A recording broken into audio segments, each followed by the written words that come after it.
مرحوم کے فرزندوں میں سے لائق و فائق فرزند، جنہوں نے اپنے دادا سے بھی تربیت حاصل کی، اپنے ابا سے بھی خوب فیض حاصل کیا، ان سے میری مراد مولانا رکن شورا دارالعلوم دیوبند مولانا ملک محمد ابراہیم صاحب دامت برکاتہم العالیہ ہیں۔ میں ان سے عاجزانہ التماس کرتا ہوں کہ وہ ڈائس پر تشریف لائیں اور اپنے دل کے جذبات ہم سے شیئر کریں، ہم سے بھی سنائیں۔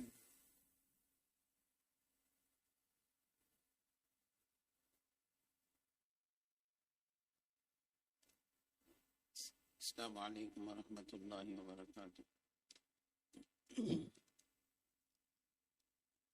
قال النبی صلی اللہ علیہ وسلم خیرکم خیرکم لأہلہ وانا خیرکم لأہلہ، او کما قال علیہ الصلاۃ والسلام۔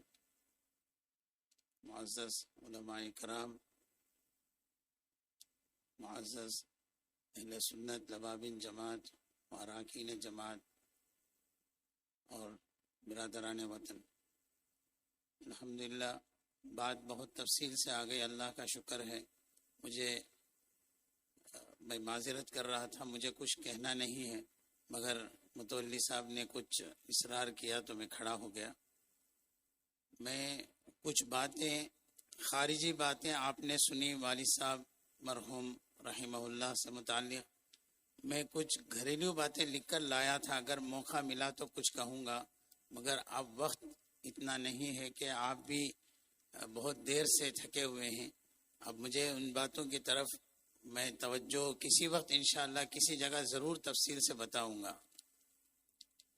کہ والد صاحب رحمۃ اللہ علیہ ہمیشہ ان کے جو ہے اندرونی حالات جو ہم لوگ بہت اچھی طرح گھر والے جانتے ہیں، کوئی ایک آدھ دن کا مسئلہ نہیں تھا ان کا، ہر دن ان کے روزمرہ کے حالات ایسے تھے کہ جیسے کہ فرمائے کہ والدین محترم ان کے ساتھ جیسا ان کے والدین کے ساتھ تعلقات تھے، وہ بالکل چاند و سورج کی طرح روشن تھے۔ وہ واقعات ہم سب کو یاد ہے، اب اس میں انشاءاللہ میں بعد میں کبھی روشنی ڈالوں گا۔ دوسری بات مجھے جو ابھی سنانی ہے وہ یہ ہے کہ ہر انسان اپنے شریک حیات یعنی محترمہ، یعنی جو زندگی گزارتے ہیں جس کے ساتھ، جسے ہم کہتے ہیں یہاں کی زبان میں بیوی، ان کے ساتھ ان کے تعلقات، ہر آدمی اپنے محترمہ کے ساتھ، شریک حیات کے ساتھ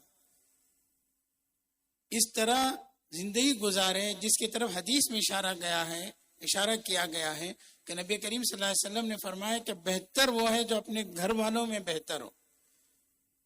والد صاحب جب تک والدین حیات تھے ان سے اجازت لے کر جانا گھر سے ان کا معمول تھا، اجازت کے بغیر سفر نہیں کرتے، دفتر نہیں جاتے تھے، ان کا معمول تھا، فیکٹری نہیں جاتے تھے، کہیں بھی کسی معاملے میں۔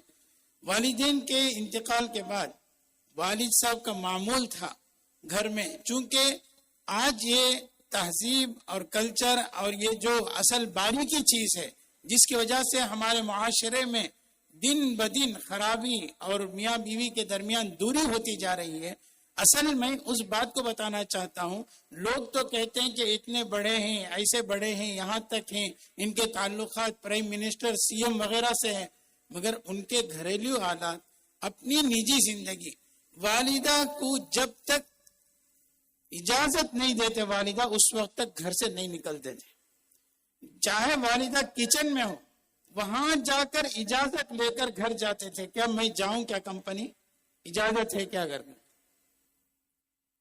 اور جب بھی گھر میں آتے تھے پہلے والدہ کو سلام کرتے تھے، گھر میں سلام کے ساتھ آتے تھے، ان سے خیریت پوچھتے تھے، پھر اپنے کمرے میں جا کر کپڑے بدلتے تھے، یہ ان کا معمول تھا۔ اور ہمیشہ والدہ سے کبھی بھی آج تک میں اور میرے تو 50 پر 6-7 سال ہو گئے، میرے کوئی بھی بہن ہو بھائی، والد صاحب والدہ کو آج تک جھڑک کر بات نہیں کرے، غصے میں بات نہیں کی۔ جب والد صاحب کبھی ہم سے غصے سے بات کرتے تھے تو والدہ ہنس دیتے تھے، ہنس کر ان کے غصے کو ٹھنڈا کرتے تھے۔ اور کبھی بھی والد صاحب والدہ کو ناراض نہیں کیے. اور ان کا ایک معمول یہ تھا کہ فیکٹری میں جائیں, کہیں بھی کسی بھی کونے میں جائیں بزنس کے لائن سے, کھانے میں جب بھی بیٹھیں گے والدہ کو فون کریں گے, میں کھانا کھا لوں کیا, اجازت لیں گے. چاہے کتنے بھی بائرس ہوں, کتنے بڑے بائرس کے پاس سامنے بیٹھے ہوں, ان کا معمول تھا پہلے فون کریں گے, میں کھانا کھا لوں کیا پوچھیں گے, آپ کھا لیے کیا پوچھیں گے. یہ اس طرح کی محبت کی زندگی, یہ جو معمولی زندگی نہیں ہے, یہ نبی کریم صلی اللہ علیہ وسلم اپنے ازواج مطہرات کے ساتھ ہنس کر مسکرا کر جو گھر میں داخل ہوتے تھے, ان کے گھریلو حالات پڑھیں گے تو ہمیں رشک آئے گا کہ نبی کریم صلی اللہ علیہ وسلم نے ہمیں کیسے تعلیمات دی. وہ زندگی کے ہر تعلیمات ہم نے والد صاحب کو والدہ سے متعلق ان کے شریک حیات کے ساتھ اپناتے ہوئے دیکھا ہے. کبھی بھی کسی بھی چیز پر ان کو جو ہے ان کو راضی رکھنے کی کوشش کرتے تھے. کہیں بھی یہاں رانی پیٹ کارخانہ جائیں یا شادی نکاح میں آئیں, اتوار کے دن اجازت لے کر آئیں گے, اور کھانے بیٹھیں گے اجازت لے کر کھائیں گے. یہ اتنی بڑی ان کی بات تھی. ہم لوگ سوچتے تھے اتنے چھوٹی چھوٹے بات کے لیے, چھوٹی بات نہیں. جب ہم نے احادیث کو دیکھا, اس کی روشنی میں دیکھا, تو نبی کریم صلی اللہ علیہ وسلم اور ازواج مطہرات کی زندگی, الحمدللہ وہ زندگی انہوں نے پایا ہے. اور دوسری بات, روز مرہ کے ان کے معمولات, میں اس لیے کہتا ہوں کہ اتنا بزنس مین جسے بولتے ہیں لوگ, مصروف آدمی, اس کے باوجود بھی ان کے معمولات کی زندگی ہم اس کا ایک حصہ بھی ادا نہیں کر سکتے. ان کے فجر کے بعد نماز میں آنا, نماز کے بعد جا کر چائے پینا, چائے پینے کے بعد والدہ اور یہ دونوں چائے پیتے تھے. اگر مدراس میں رہے تو فوراً فون کریں گے نماز کے بعد والدہ کو, کیا چائے پی لے, کیا میں چائے پینے بیٹھا ہوں, خیریت معلوم کریں گے. اور جو ہے اس کے بعد چائے سے فارغ ہونے کے بعد یاسین شریف اور آدھا پارا کی تلاوت روزانہ, کتنا بھی بیمار ہو, ہاسپٹل میں ہو, فارغ میں ہو, کہیں بھی ہو, یہ ان کا معمول. اس کے بعد ذکر, جو اپنے شیخ سے جو ذکر ملی تو ذکر پورا کرنا. اس کے بعد نیوز پیپر, پون گھنٹہ 1 گھنٹہ نیوز پیپر دیکھتے تھے, اس کے بعد آرام کرتے تھے. اور اسی طرح مغرب کے بعد سورہ واقعہ پڑھنا روزانہ کا معمول. اور یہ نہیں, فیکٹری میں جب آتے تھے یاسین شریف پڑھ کر دعا اللہ سے مانگ کر کام شروع کرتے تھے. اس وقت تک کسی کو اندر آنے کی اجازت نہیں تھی. کوئی اگر آ گیا تو اسے بلا کر ڈانٹتے, تجھے اتنی جلدی کیا پڑی تو آ گیا, تجھے تو معلوم ہے میں 15 منٹ تک کسی سے بات نہیں کرتا. بہت سے اللہ والے ان کو معمولات دیے تھے, وہ پورا کرنے کے بعد بیل مارتے تھے, پھر کسی کو اندر آنے کی اجازت تھی. اور مغرب کے بعد واقعہ, اور عشاء کے بعد تبارک سورہ ملک, اور اس کے بعد الف لام میم سجدہ, اس کے بعد تسبیح فاطمہ. یہ ان کا معمول تھا, کسی دن بھی نہیں چھوٹا. کئی دن ہاں بے ہوشی کے حالم میں, کبھی آپریشن ہوا, کیسے ہوا, اس وقت بقیہ کبھی بھی ان کے یہ معاملات چھوٹے نہیں. سفر و حضر, فارین میں گئے, فلائٹ میں بیٹھ کر بھی یہ معاملات پورے کر کر ہی سوئیں گے. میٹنگ میں رات میں 11 بجے آتے تھے, میٹنگوں سے وہ معاملات پورا کر کے ہی سوتے تھے. یہ ان کے معاملات تھی. اور یہ ان کے دوسری ضروری چیز یہ تھی کہ وہ کسی نہ کسی اللہ والوں سے تعلق, یہ مجھے ضروری چیز بتانی تھی. آدمی کے پاس دولت, پیسے, سب کچھ ہے, یہ جو راز ہے اللہ کے یہاں قبولیت, امت میں, انسانیت میں مقبولیت کا راز اللہ والوں سے رشتہ.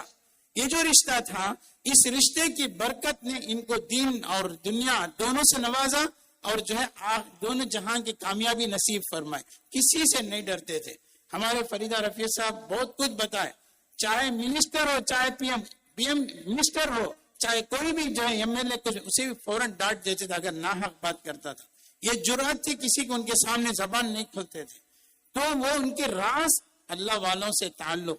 یہ جب کالج سے فارغ ہوئے, حضرت دادا صاحب مرحوم خضر حسین صاحب, وہ حضرت قاری طیب صاحب رحمۃ اللہ علیہ حکیم الاسلام محتمم دارالعلوم دیوبند کے, ان سے جو ہے بیعت تھے. انہی کے زمانے میں والد صاحب نے حضرت قاری صاحب رحمۃ اللہ علیہ سے بیعت ہو.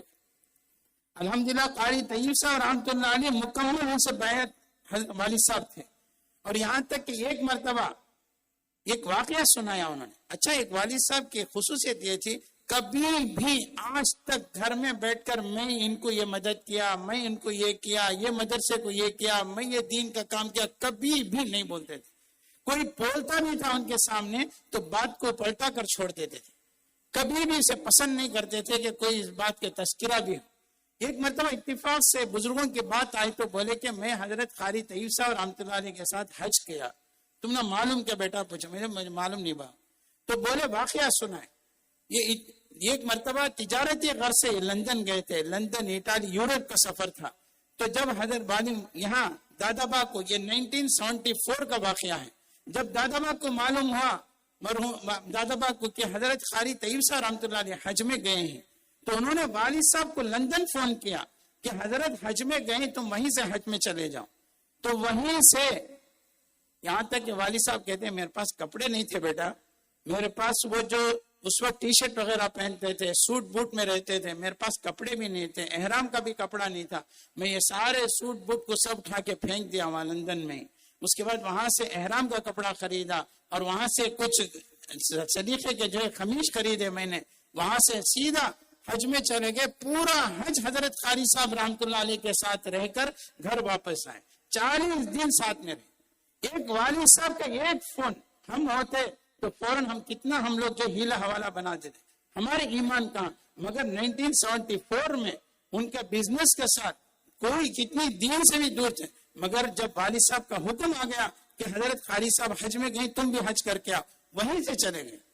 قاری صاحب کے ساتھ جا کر مکمل حج کر کے واپس آئے.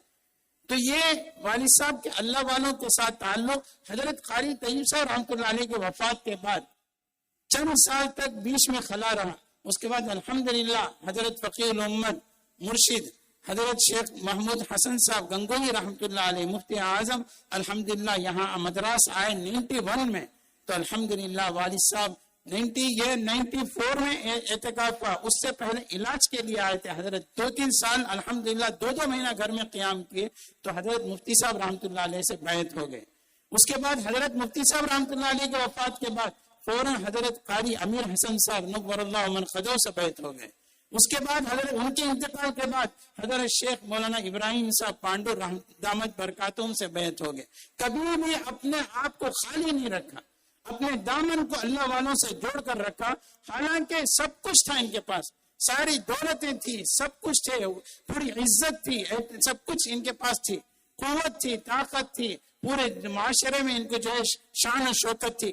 مگر جو چیز ان کے والد محترم کو دیکھا، اور اس کی بنیاد میں آپ کو بتا دوں، حضرت مولانا مفتی عمار صاحب نے بتایا اور کچھ لوگوں نے بتایا، اس کی بنیاد حضرت بڑے حضرت علامہ ابو سعود صاحب رحمۃ اللہ علیہ ہیں، اور حضرت علامہ مولانا نیر ربانی صاحب ہیں نور اللہ مرقدہما، اور جو اس کے بعد حضرت مولانا ابراہیم صاحب نور اللہ مرقدہ بنش پوری رحمۃ اللہ علیہ. یہ سب بزرگان دین یہاں جب ہائی اسکول میں پڑھاتے تھے، والد صاحب نے مجھے بلا کر بولا ایک دن کئی مجلس میں، بڑے حضرت رحمۃ اللہ علیہ ہم نے کیسا تربیت کی تم لوگوں کو معلوم؟ انہوں بولے کہ ایک مرتبہ بڑے پٹیل صاحب مرحوم بھی بیٹھے تھے ایک مجلس میں. بڑے پٹیل صاحب رحمۃ اللہ علیہ سے بولے کہ حضرت حاجی پٹیل صاحب چلو ان کو سب بتاؤ کیسا بڑے حضرت رحمۃ اللہ علیہ تہجد میں حاضری لیتے تھے. تہجد نے 20 مسجد میں ان کے جتنے شاگرد تھے سب لوگ آ جانا، تہجد پڑھنا، دعا کرنا، ذکر میں رہنا. اس کے بعد ان کو لے کر گلی گلی جاتے تھے نمازوں کو اٹھانے کے لیے. بڑے حضرت رحمۃ اللہ علیہ بہت احسان ہے حضرت بڑے حضرت رحمۃ اللہ علیہ کا، ہم اسے بیان نہیں کر سکتے، یہاں بہت وقت چاہیے اسے. ان بڑے حضرت رحمۃ اللہ علیہ کی تربیت یافتہ یہ امت ہے. یہ دنیا میں چمکے تو ان بڑے حضرت رحمۃ اللہ علیہ کی دعائیں. اور اس کے بعد چلتے چلتے حضرت مولانا یعقوب صاحب رحمۃ اللہ علیہ سونے پہ سہاگ ان کا ساتھ دیا، ان کو آگے بڑھایا، ان کو اکابرین اللہ والوں سے جوڑا. تو تب جا کے اللہ نے آج مقبولیت عام و خاص علماء کے درمیان کتنے بڑے بڑے علماء آنسو بہائے، کتنے بڑے بڑے علماء بولے کہ آج ہم یتیم ہو گئے. کیسے کیسے خطوط لکھ رہے ہیں ہمیں معلوم نہیں ان کے تعلقات کیسے اللہ والوں سے. پورے اکابرین کے ساتھ میں سفر میں تھا، کئی لوگوں سے جانا ہوا، سب نے عزت عظمت کی نظر سے ان کو دیکھا. اور الحمدللہ یہ اللہ والوں کی صحبت ہی ایک ایسی چیز ہے کہ ہمیں یہاں بھی کامیاب اور آخرت میں بھی کامیاب. اسی لیے جیسا کہ حضرت نے جو حدیث پڑھ کر بتایا کہ وہ جب صادق سچا پکا تاجر صادق الامین ہو جاتا ہے تو اولیاء اللہ میں سے ہو جاتا ہے. تو یہی اس کی طرف اشارہ کیا تھا. تو یہ چیزیں الحمدللہ. اس کے بعد ایک باریک چیز ان کے مقبولیت کے راز، جب بھی وہ آتے تھے سفر سے تو پھوپھی دونوں بیٹھے تھے، ناشتے میں آ جائیں گے بستی میں کون کون انتقال ہوئے, کون کون بیمار ہیں, پوری تفصیل لیں گے ان کے پاس. ادھر فون بھی چلتا رہے گا, ادھر میٹنگ بھی اٹینڈ کرتے رہیں گے, ادھر دونوں پھوپھیوں کے ساتھ جو ہے پورا مذاکرہ, انہوں انتقال ہو گئے, انہوں انتقال ہو گئے, انہوں بیماری, انہوں پریشانی, پوری چیز نوٹ کریں گے. اور جو انتقال ہو گئے ان کے گھر جائیں گے, جا کر ملیں گے. یہ ان کا معمول تھا. اور جو ہے کلیم اللہ چاچا اکثر ساتھ رہتے تھے. میں کچھ جگہوں میں ساتھ ہوا, اور جا کر مل کر غریب ہو امیر ہو ان کے گھر چڑھ کر جاتے تھے, ان سے تعزیت کرتے تھے, ان کی جو ہے وہاں بات کرتے تھے. اور جو بیمار ہوتے تھے ان کی جو ہے پھوپھی کے بڑوں کے ذریعے سے ان کو تیمارداری کرنا, وہاں تک پہنچانا, ان کی خیریت معلوم کرنا ان کا معمول تھا. اور یہاں تک نہیں, میرے معزز سامعین اکرام, ایک ضروری بات بتاتا ہوں, کبھی ان سے بات میں اونچ نیچ ہو جاتی تھی کسی جگہ میٹنگوں میں, کسی کمپنی میں, ان سے گھر میں جا کر معافی مانگتے تھے. 2 اسٹاف کے پاس گھر میں جا کر ملی لے کر جا کر معافی مانگے. 2 اسٹاف کے پاس, میں بہت ڈانٹ دیا, معاف کر دیا, بات ہو کر. یہ ان کا معمول تھا. کسی کو بھی زور سے بول دیتے تھے, کمپنی میں کہیں بھی میٹنگ میں بولتے تھے. ایک مرتبہ بڑے پٹیل صاحب, ظفر اللہ صاحب بیٹھے ہیں, بڑے پٹیل صاحب کو جماعت میٹنگ میں زور سے بات کرتے, آنے کے بعد عشاء نماز پڑھتے, کھائے بھی نہیں. ظفر اللہ بھائی کو پوچھو, فون کرے, ظفر اللہ میں کیا کی, جو اس خیال نہیں سو میں بات کر دیلا, مجھے نہیں بات کرنا تھا ایسا, میں جاتا ہوں پٹیل صاحب. انہوں نے بولے سو گئے رہیں گے نہ کر بولے نہیں, کلیم اللہ چاچا کو فون کرے, گاڑی منگائے, چلے گئے. گھر میں پٹیل صاحب سو گئے تھے, جا کر دستک دے کر اٹھا کر ان کے ہاتھ پکڑ معافی مانگ کر آئے. میں آپ کو اپنے زور سے بات کر دیا میٹنگ میں, مجھے اللہ کے لیے معاف کر دو کر. یہ ان کی خاص خصوصیت تھی, معافی مانگنا. معزز سامعین اکرام, یہی چیزیں ہیں, یہی چیزوں سے اللہ کے یہاں مقبول محبوب بنتا ہے انسان. یہ جو عفو درگزر کا, رحم کا, کرم کا, یہ سب نبی کریم صلی اللہ علیہ وسلم کے اوصاف ان کی گھٹی میں پڑی تھی. کبھی تعریف کرنا پسند نہیں, کبھی کسی کو جتانا پسند نہیں, کبھی ہم سے نہیں بولے یہ مدرسہ کو یہ دیا, وہ مدرسہ کو یہ دیا, یہاں یہ خدمت کرا, ان کو شادی میں, کبھی نہیں. کبھی کسی کے پاس اظہار بھی نہیں, اس کا حساب کتاب بھی نہیں. کبھی بات بھی پوچھتے نہیں کیا ہوا کر. کوئی آ کر شکریہ ادا کرے تو بھی امی کیسے ہیں, ابا کیسے ہیں, انہوں کیسے ہیں, بات کو پلٹاتے تھے. اس بات کو شکریہ ادا کرنے سننا بھی پسند نہیں کرتے تھے. یہ ان کا معمولات میں سے تھا. اور دوسری بات, آخر میں آپ حضرات سے لجاجت کے ساتھ التماس, درخواست, الحمدللہ ہماری وشارم کی ثقافت, تہذیب, کلچر, جیسے بھائی بتائے, یہ ان کے گھٹی میں پڑی تھی. انہیں چاہتے تو ہم سب کو کہیں بھی منتقل کرتے تھے, مدراس یا دلی کہیں بھی, مگر جو ہے انہیں پسند نہیں کرے. اور ہمیشہ پوری جماعت کے ماتحتی میں کام کرنا اپنا فرض سمجھتے تھے. میں بہت تفصیلات ہیں اس میں. کبھی بھی شادی بیاہ کے ہم لوگ جو ہے پورا بنا کر لے کر جاتے تھے تو پہلے دیکھتے تھے جماعت میں کتنا کنڈیشن ہے کہ اس سے زیادہ ایک دانہ بھی تو نہیں ڈالنے کی اجازت ہے تجھے.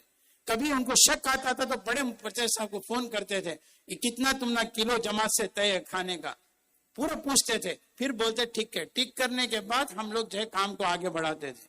تو یہ جماعت کی اجتماعیت, جماعت کے ماتحتی میں کام کرنا, کبھی بھی 30 پر 2 سال سے مسجد خضر میں الحمدللہ 30 پر 4 سال ہو گئے اعتکاف کا سلسلہ, ہمیشہ بولتے تھے کوئی کام ایسا نہیں کرنا جس میں جماعت کو ذرہ برابر بھی دھکا لگے. ذرہ برابر بھی جماعت کے خلاف تو کرے گا تیری خیریت نہیں, مجھے بولتے تھے. اور صاحب بولتے تھے کوئی بھی اللہ والے کو ایسا کام کرے ان جماعت کے خلاف ورزی تو ان کو سمجھا در بول در, ہمارے جماعت میں ایسا نہیں ہوگا, یہ کام نہیں چل سکتا. بڑے مفتی صاحب رحمۃ اللہ علیہ کا اعتکاف ہوا, لوگ جانا چاہتے تھے 9 بجے عید کی نماز, وہاں لوگ چاہتے تھے کہ اشراق کے ساتھ نماز پڑھ کر جانا. وہ لوگ اجازت چاہے کہ مجھے اجازت دے دو, ہم لوگوں کو کچھ لوگوں کو محمود حال میں پڑھ لیں گے. والد صاحب کے کان میں بات آئی, مجھے بلا, ایک رکعت یہاں کوئی بھی ایک آدمی بھی نماز نہیں پڑھ سکتا, کسی سے پڑھنا ہے جا کر ٹینری میں پڑھ لو. بولو گاڑی رکھ کر بھیجے, امام کا انتظام کرے, جاؤ جسے پڑھنا ہے ٹینری میں جا کر پڑھو. میرے اشارم میں ایک آدمی محمود حال یا کسی مدرسے کے کمرے میں بھی عید کی نماز نہیں ادا کر سکتا. اور جا کر بول ڈالو بڑے مفتی صاحب سے درخواست کر دو, ہمیں جماعت کے خلاف کوئی کام نہیں کریں گے. تو الحمدللہ جا کر بولے, جو لوگ جانا چاہتے تھے ان کو فجر سے پہلے ہی چڑھا کر فجر نماز کو ٹینری مسجد میں پہنچائے. وہاں جا کر جماعت کے ساتھ وہ لوگ نماز پڑھے, اس وقت تک انتظار کریں, وہاں جو ہے عید کی نماز پڑھ کر وہ لوگ اپنا سفر شروع کیے. یہاں اجازت نہیں تھی. اس طرح کی بہت ساری باتیں ہیں. جماعت کی اجتماعیت کے لیے وہ جان دیتے تھے. کبھی بھی کوئی بھی کام جماعت کے خلاف نہیں. کبھی بھی کوئی بھی کام ہمیں اجازت نہیں تھی. جب بھی میں عقل بولتا تھا کہ یہ پروگرام ہوا، یہ پروگرام، سب سے پہلے بولتے تھے کہ تم متولی صاحب سے اجازت کے ساتھ کرتے ہیں تم لوگ؟ نہیں. جماعت کے ماتحتی میں کرتے ہیں؟ نہیں.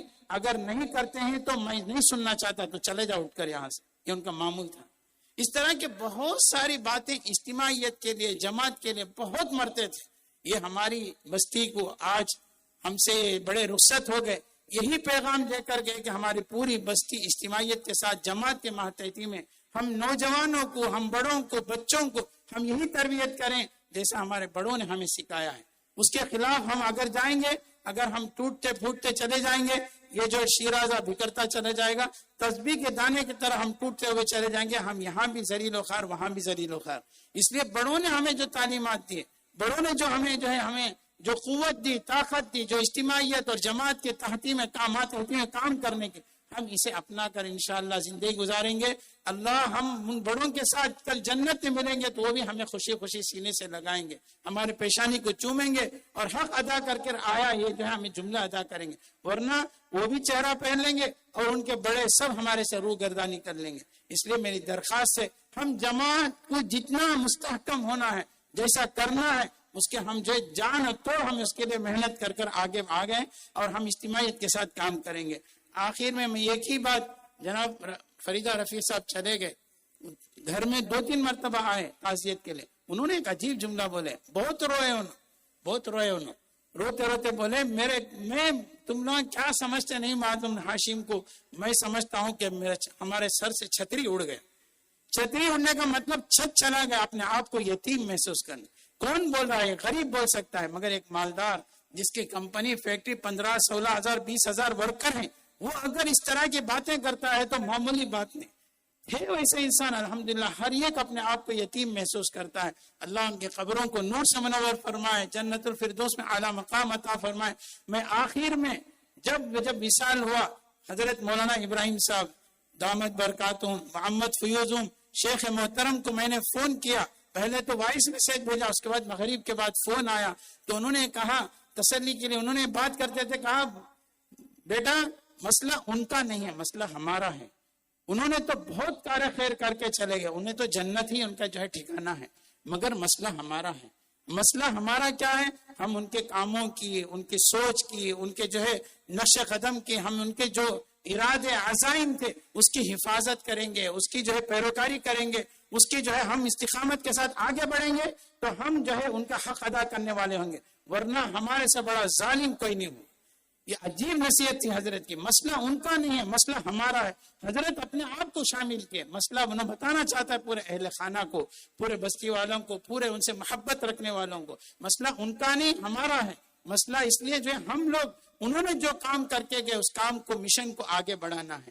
آخر میں حضرت اقدس مولانا مظہر جانا رحمت اللہ علیہ نے جو شعر کہا اپنے وصال کے بعد، جب دیکھا ان کے ایک خط میں تو ایک شعر لکھا ہوا تھا. اس سے پہلے میں متولی صاحب نے کہا تمام اہل وشارم کی اور اکابرین کی اور جو ہے تمام اہل جماعت کی اور جو ہے ہمارے حضرت اقدس مولانا رحمت اللہ صاحب دامت برکاتہم، محمد فیوزم اور جتنے بھی ادارے والے اس میں حصہ لیے، ان سب کا ہم شکر گزاری ادا کرتے ہیں کہ یہ سب آپ کے محبت و خلوص، آپ نے اتنی دیر بیٹھے اور سنے، اور الحمدللہ یہ سب محبت و خلوص، ان کے ساتھ نیک تعلقات، جذبات یا علامتیں ہیں کہ ان کی مغفرت کی، ان کے درجات بلند ہونے کی. اس جماعت کی طرف سے میں شکر ادا کرتا ہوں، شکریہ ادا کرتا ہوں اور دیر ہونے کی معافی چاہتا ہوں.